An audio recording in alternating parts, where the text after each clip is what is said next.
Today is August 31st, 2024. We're going to talk about this Bible study's title is going to be called Reactions, Intentions, and Emotion. And it's just going to be a quick Bible study, kind of short notice, so it's not going to be too long. But we'll go straight into it. We're going to go to the Second Samuel chapter 6. We're going to read the whole chapter, and we're going to talk about how intentions or emotions sometimes or reactions they're kind of all being manifested in this chapter in different ways. We're going to see it from three different people, and we're going to see how David responds, how one of his soldiers responds, and how David's wife actually responds to certain things, and how it ends up not being the best outcome for all three of them to a certain point, a certain extent. But we'll see how they respond to certain things that happen in their life. And sometimes our intentions are not what we intended to happen. So going first to first verse, chapter 6, is now David again gathered all the chosen men of Israel, 30,000. And David arose and went with all the people who were with him to Baal Judah to bring up from there the ark of God, which is called by the name, the very name of Yahuwah, the Lord of hosts, who is enthroned above the cherubim. So David is in the process of getting the Ark of the Covenant, bringing it back to the city. So verse 3, they placed the Ark of God on the new cart that they might bring it from the house of Abinadab, which was on the hill. And Uzzah and Ahio, the sons of Abinadab, were leading the new cart. Now we know that the Ark of the Covenant, this is really the embodiment of where the Most High said that He will dwell with the Israelites when they were in the wilderness. So it's a very sacred a piece of equipment. A lot of gold, a lot of precious stones on it, and it's encapsulated by this top where these cherubims or these angels kind of cover it. They cover their face and they're facing each other to to see who they kind of guard. So the thing about the ark, you're not supposed to touch it with your mere hands. You're supposed to only the Levites are able to hold it, and they're carrying it by sticks that go through these poles on the ark. So they're not physically touching the ark with their hands; they're touching it with the poles. So that's what we have to understand about the context of this. So now let's see what happens. Verse 4. So they brought it with the ark of God from the house of Abinadab, which was on the hill, and Ahio was walking ahead of the ark.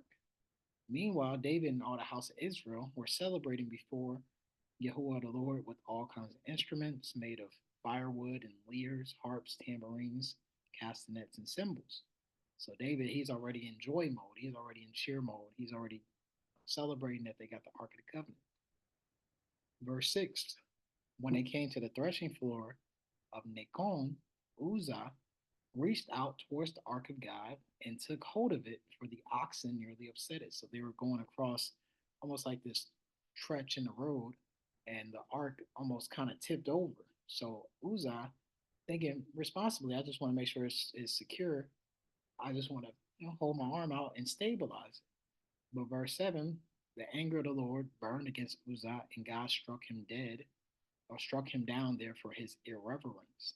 And he died there by the ark of God. Now, people may read that, be like, dang, like, why was the Most High so upset with that? And now it's like, like we said, this is the object where the Most High said He's going to dwell with man. It's not supposed to be touched by human hands. It's very sacred.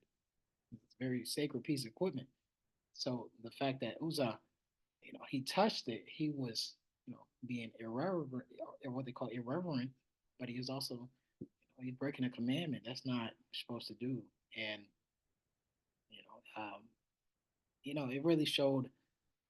Uh, I mean, I hate to say it, but it kind of arrogance that Uzzah thought that just even touching it, he could stabilize the Most High. His carrying uh, his the ark. He would try to stabilize the ark to try to make sure that it didn't fall, but to the Most High, it's like I'd rather fall on the ground than in the hands of man. Because just to be real, the ground is more stable than man. It's like that ground doesn't really have a lot of issues on his hands in regards to the sin that we commit as mankind. So it's like we have to understand that we're not uh, necessarily we shouldn't put ourselves in such a high regard that we think that we can be above the law, even if it's in good intentions. That's why it's like Uzzah's intention was right. He wanted to just prevent the ark from falling, but that's not what the Most High said. He said, "If I fall on the ground, I fall on the ground. Do not touch me with your hands." And he's like, "That's law."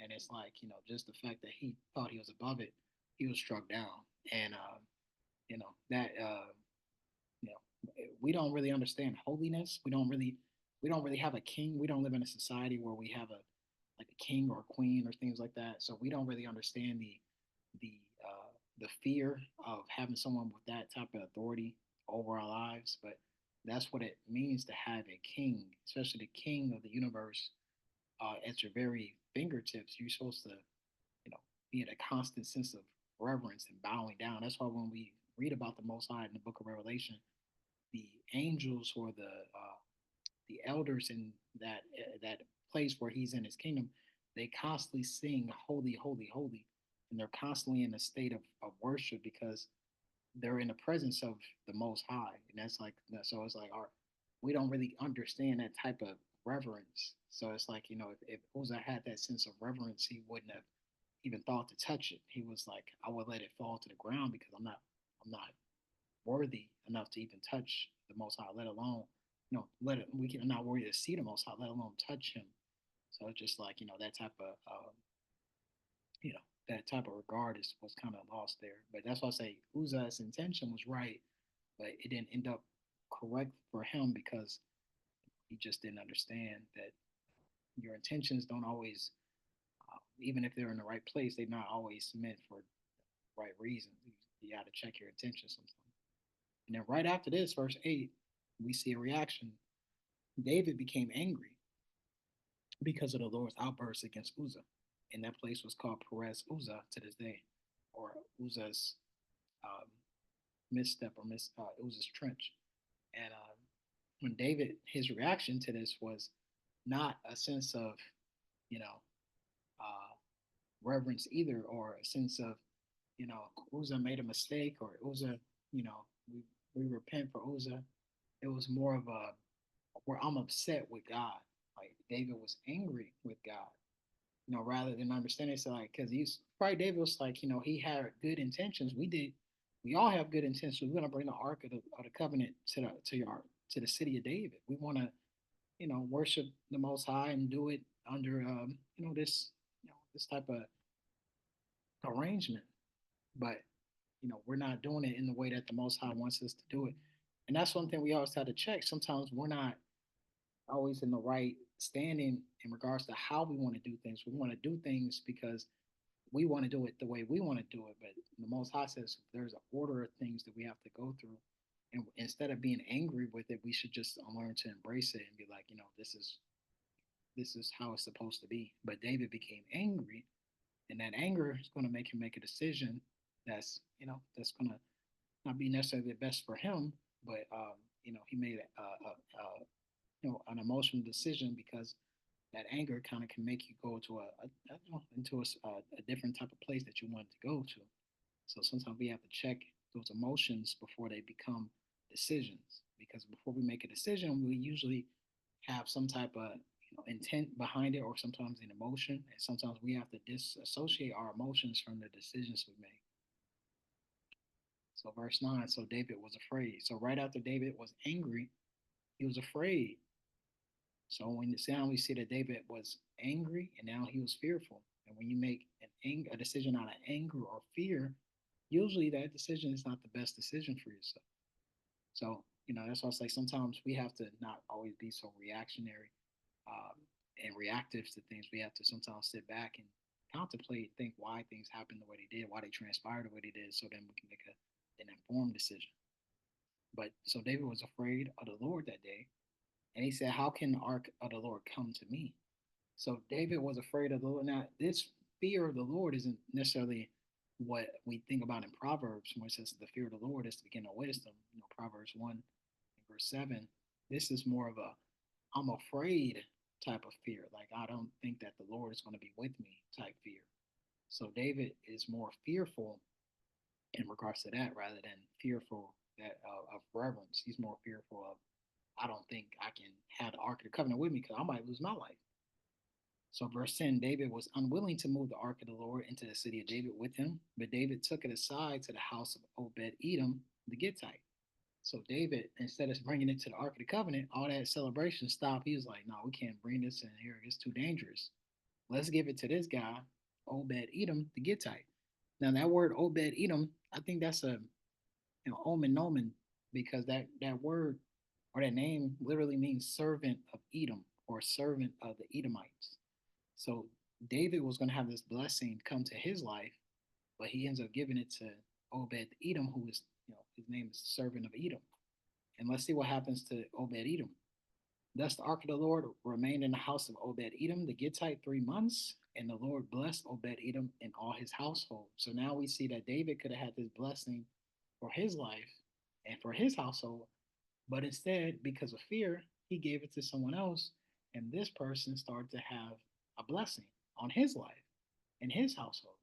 So David, out of his anger and his fear, he started to have someone else reap the benefits of the blessings that he could have.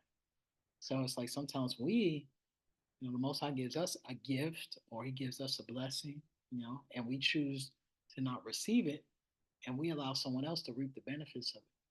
It's because whatever reason we're fearful or we have some doubts or some insecurities or we don't think that we deserve it or something like that or we think something bad is going to happen, so someone else is going to reap the benefits of that blessing, whether it be you might have a good person with you, a good friend or a potential spouse or relationship, and you might choose to let that person go, and that person ends up becoming a great friend to somebody else or a great spouse to somebody else, and you look back at like, man, that could have been me, or that that job opportunity that could have been me, or that opportunity to go to school and become something that could have been me. But it's like you see someone else reap the benefit because they weren't afraid to really be great. They really weren't afraid to take that leap of faith or trust in the Lord. In this instance, really trust in God. Be like Obed Edom was like, this is the ark of God, this ark of the Lord, of the Most High. Like, of course, I'll be more than willing to keep this in my house. This is a blessing. Thank you. He didn't have a fear that I was going to lose my life because he respected and he had such a reverence for the Most High because his life is built on servitude. He's serving Edom already. He's like, my life, my name is a servant. I already serve man. Of course, I'll be willing to serve the Most High, and my family will be honored to have it. And so we see that for 90 days that he was blessed by this, this gift. And that's why I say sometimes we will be blessed with gifts too if we weren't so fearful. We have to embrace the gifts that the Most High gave us, and rather than willing to pass it off. Now, in verse 12, now it was told King David, saying, the Lord has blessed the house of Obed Edom and all that belongs to him on account of the ark of God. And David went and brought the ark of God from the house of Obed Edom into the city of David with gladness. So now it took David 3 months to overcome his fear. And also, he had to see the benefits given to someone else before he was willing to take on the Ark of the Covenant for himself. Because in his mind, he was like, I'll give it to Obed Edom because if he die, then okay, I'll let him die. But I ain't trying to die. But when he saw that Obed Edom not just died, but he thrived, he was blessed. He was like, oh wow, like it's almost like it confirmed it in his mind. It reaffirmed that Ark of the Covenant is real. It's a blessing. Like the Most High is really he's there in a positive way, not necessarily in a negative way. Sometimes we see God as he's just willing to, he's looking down on us, ready to pounce on us like an eagle. He's just ready to capture us and punish us. And it's like Obed Edom had a different perspective. He's like, Most High is a father. He's a caring father who cares about us. He's not some tyrant who's just willing to, is ready to just, punish us, you know. So it's like he had a whole different perspective. So David was able to really learn from Obed Edom with that, that experience. And so now he took it into the city of David with gladness, which he should have had from the start. Verse 13. And so it was that when the bearers of the ark of the Lord had gone 6 paces, he sacrificed an ox and fatling. So David was still afraid because it took, he said, all right, we're going to carry the ark, but just walk 6 paces, take 6 steps. I want to make sure y'all don't die. So it's like, as soon as they walked 6 times, he was like, oh, we got to survive. Let's sacrifice an ox and a fatling. And it's like, so praise God, we made it. So David still had a little bit of fear in him, but he was still glad that the Most High had mercy on him. But the Most High would always have mercy on David. He just wanted him to do it the right way, the way that he intended him to do it from the start. So verse 14, David was dancing before the Lord with all his might. David was wearing a linen ephod, and so David and all his house, all the house of Israel were bringing up the ark of the Lord with shouting and the sound of a trumpet. Then it happened as the ark of the Lord came unto the city of David that Michal, the daughter of Saul, looked out of the window and saw King David leaping and dancing before the Lord, and she despised him in her heart. Now, who was Michal? People, if you remember, Michal was David's first wife. That was Saul's daughter. When remember when David killed Goliath, one of the things that David Saul he he offered was his daughter's hand in marriage for anyone who killed the Philistine. But David, at first, he declined. So but then Saul asked again. He's like, I mean, if you, I think he said, give 100 of the uncircumcised foreskins, I will give you my daughter to wife. And David ended up getting Michal after doing that deed. So that was his first wife. And so the one thing about Michal is different from other David's other wives is that Michal actually comes from royalty. Saul's was the king. So Michal was raised in the kingdom. She was a princess from birth. So she was used to a certain conduct. David was kind of more of an unorthodox king in regards to his conduct. Because I don't think Saul or even Jonathan, Saul's son, would kind of dance so not necessarily provocatively, but just like so openly into the public, where they would take their shirt off and dance, and she felt like it was embarrassing. You're not acting very kingly. You're not very acting very royal or regal. And so she was probably upset about that or despised him. She had a lot of resentment for him, you know. And then, like we see, this is an emotion. This is a reaction to how she, felt because her mind is not on the positive that that David brought the Most High's ark into the land.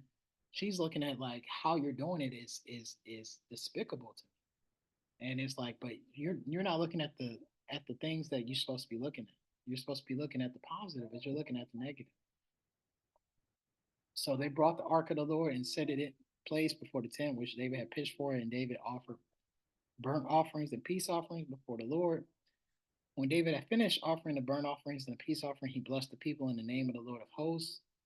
Further, he distributed to all the people and to all the multitude of Israel, both to men and women, a cake of bread and one of dates and one of raisins to each one. Then all the people departed, each to his house. So David really made a feast out of this. All the people got some bread and they got some cakes, they got some raisins. So they were having a good time. Verse 20, but when David returned to bless his household, Michal, the daughter of Saul, came out to meet David and said, how the king of Israel distinguished himself today. He uncovered himself today in the eyes of his servants, maids, as one of the foolish ones shamelessly uncovers himself. So she really put it out there about David. She was like, you was looking like real foolish today. And it's like at the same time, David is the king. Like that's why it's like just like Uzzah was disregarding or he was unreverent to the Most High as his king deserves that distance, that respect. Michal was very disrespectful to King David to be like, to say this so, bluntly to him, to be like, you're acting foolishly. And it's like, that, type of regard, it almost trickles down. That's why it's like the Most High tells us, we supposed to keep him first because as a man, when you keep the Most High first, he allows your woman to keep you first. He allows your children to keep to obey you or to If you obey the Most High, your woman obeys you, your children obey you. So it's like it's a trickle down effect. But once you start to disregard the Most High, disrespect the Most High allows your woman to be disrespectful to you, and He allows your children to be disrespectful to the parents. It just trickles down. So it's like that's why it's like it's a that is very subtle, but it's like it's very apparent when you notice that type of disrespect. And it's in this society we live in, it's not a guarantee that it's going to have a respectful relationship, but it definitely does help when you keep the Most High first and you have reverence for Him, you have respect for Him and honor towards Him, because He allows people in your life to honor you. So it does come back to you in a good way, but also it comes back to you in a bad way when you start to be angry at the Most High. You start to be fearful of the Most High, or start to be emotional towards the Most High in a bad way. You start to you don't love the Most High with your emotions, you start being fearful or resentful towards the Most High with your emotions. And that comes back to you in other regards and other people. So we see this right now in David's own marriage. And we see that Michal is very um, disregarding to him. So David said to Michal, "It was before the Lord who chose me above your father and above all his house to appoint me ruler over the people of the Lord, over Israel. Therefore I celebrate before the Lord. I will be more lightly esteemed than this, and will be humble in my own eyes. But with the maids of whom you have spoken, with them I will be distinguished." And Michal, the daughter of Saul, had no child to the day of her death. So Saul or David, what he said to Michal, the daughter of Saul, was that since you're going to be, so indignant about how I'm choose to worship the Most High, then you know what I don't think you're worthy enough to carry my seed, to be my mother, the mother of my child.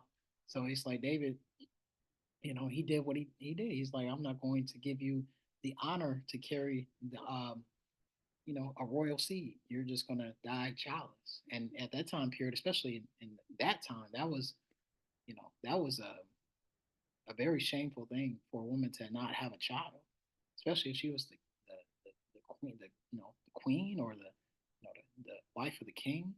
That's very shameful to have that. So they, it came back on her in a bad way. But that's why it's like it all trickles down, from the start when David brought the Ark of the Covenant back. He saw his army. They saw that kind of disregard. Uzzah had that disregards toward that because he probably had that from David, because David had a sense of you know I'm the Lord's chosen. I really can do no, I can do no harm. And this was kind of like the beginning of David's kind of negligence in Second Samuel, because we see in First Samuel David really was such an honorable man. He did everything right at First Samuel. He really, I mean, he really did nothing wrong. But Second Samuel really kind of highlights a lot of his flaws. And this one is very subtle. It started off with just being angry, then it came off with fearful, and that kind of as the leader, that fear and that anger, that does trickle down to the people that's around you, your army, and also, your women. So we can learn these things from these tales of David, and hopefully we can understand how to control our intentions, our emotions.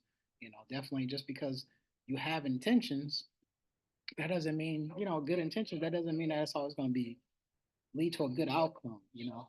Like for example, I might say something like for like even today, I had an example where I was like, I wanted something to be done, and I said like, oh, don't touch that, and some my wife got upset when I said don't touch that, and she was like upset that I said that, but I was like, I was trying to protect her from something, but she had something she wanted to tell me, and that kind of messed up the whole kind of flow of what the conversation. But I didn't know that, but that's like an intention.